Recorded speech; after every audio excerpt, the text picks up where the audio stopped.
Tecmo Super Bowl was released for the NES in 1991. It is one of the most iconic and groundbreaking American football games ever made. Tecmo Super Bowl is the first game to have a license for both the NFL and the NFL Players Association.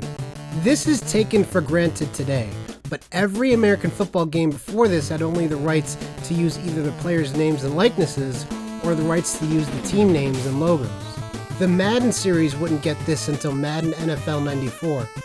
Tecmo Super Bowl was also one of two games in 1991 to first feature in-game injuries.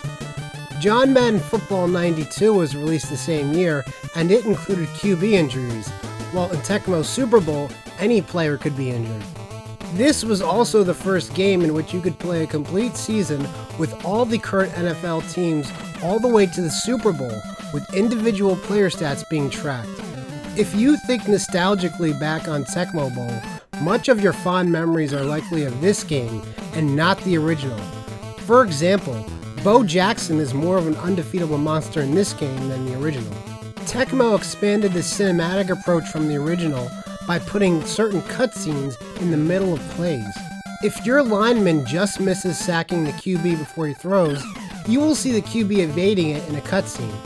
If there is an interception, you will see a cutscene of the player catching the ball.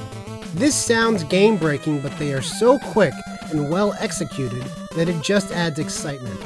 The post-scoring play cutscenes from the original are, of course, still present. The halftime sequences are a lot of fun, but god damn it, Tecmo, why you gotta be such pervs? The gameplay remains largely unchanged from Tecmo Bowl, except this time you have 8 plays to choose from rather than 4. The strategy remains the same. On defense, if you guess which play the offense is running, you will blow it up, resulting in a tackle for loss or a quarterback sack. All NFL teams from the 1990-91 season are represented here. Another rarity is space limitations often led to less popular teams being omitted. The difficulty was always strange with Tecmo Bowl games, with randomness being the major factor. For example, at game start you will quickly notice that your quarterback is either throwing balls 100% of the time on target or incredibly erratically. It will be that way for the entire game. Sometimes it feels as if the game has simply decided that you will lose. Another strange occurrence is when your offensive player has broken past the last defensive player. The defensive player closest to you, no matter if it's a lineman or cornerback, gets a massive speed boost to catch up. Graphics for the cutscenes and in-game depiction of helmets and team logos are fantastic. The actual game is less impressive, with smaller player sprites than Tecmo Bowl. You will be hard-pressed to figure out which teams are playing because of inaccurate colors.